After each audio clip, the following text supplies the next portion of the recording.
अस्सलाम वालेकुम। मैं डॉक्टर इजाज़ अंजुम हूँ।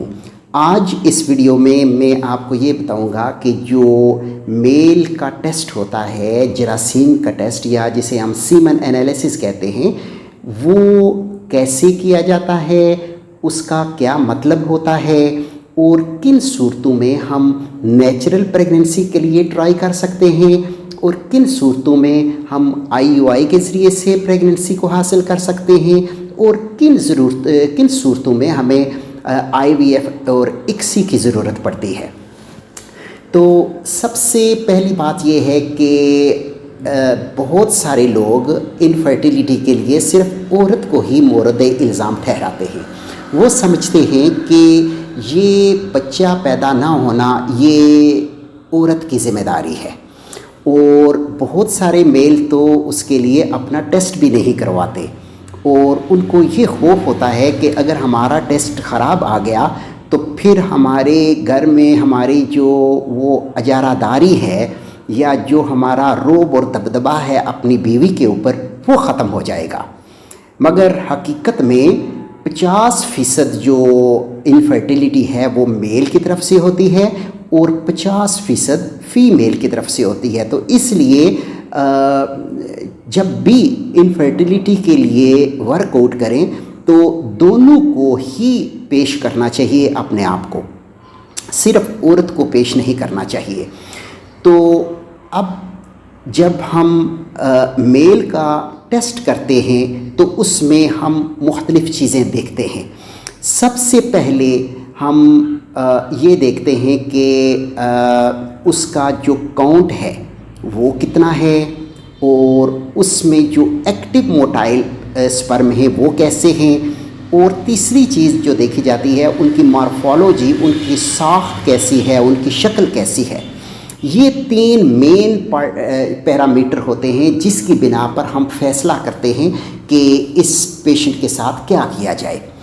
तो जो WHO का क्राइटेरिया है उसके मुताबिक अगर स्पर्म काउंट 25 मिलियन से ज़्यादा हो और एक्टिव 32% से ज़्यादा हो और मॉर्फोलॉजी यानी उनमें से जो नॉर्मल है वो 4 या 4% से ज़्यादा हो तो इस सैंपल को हम नॉर्मल कहते हैं। और अगर इससे कम हो तो वो पैरामीटर एबनॉर्मल होते हैं।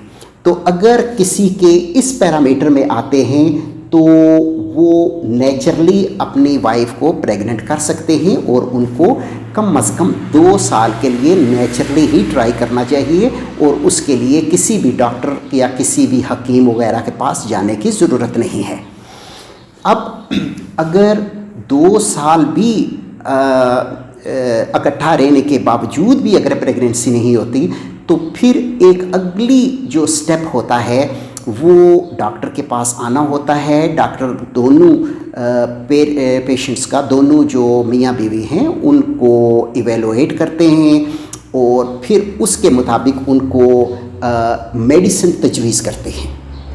अगर हस्बैंड का स्पर्म काउंट तकरीबन इतना है, बॉर्डर लाइन के ऊपर भी है, और जो फीमेल है उनका फिर हम ये अल्ट्रासाउंड करते हैं और उनको देखते हैं कि उनमें कोई PCOS वगैरह तो नहीं है, बाकी कोई सिस्ट वगैरह तो नहीं है या कोई फाइब्राइड वगैरह तो नहीं है, सारी चीज़ें ठीक हैं। तो फिर हम उनको सिर्फ 3 महीने तक के लिए फर्टिलिटी की मेडिसिन दे सकते हैं, गोलियां देते हैं, फिर साथ इंजेक्शन भी दे सकते हैं ताकि उस औरत का अंडा सही बने, मैच्योर हो। और जब वो 18 mm का बन जाता है तो फिर हम उन्हें फर्टिलिटी के डेज़ बता देते हैं। उन्हें हम कहते हैं कि ये आपके दिन हैं जिसमें आपने रिलेशन करना है। यहाँ पर बहुत सारी गलत चीज़ें फैली हुई हैं जिसमें एक चीज़ ये भी है कि जब पीरियड ख़त्म होता है तो उसके फ़ौरन बाद रिलेशन करना चाहिए तो उससे प्रेगनेंसी होती है। ये गलत है। बहुत सारी दाइयाँ, बहुत सारे हकीम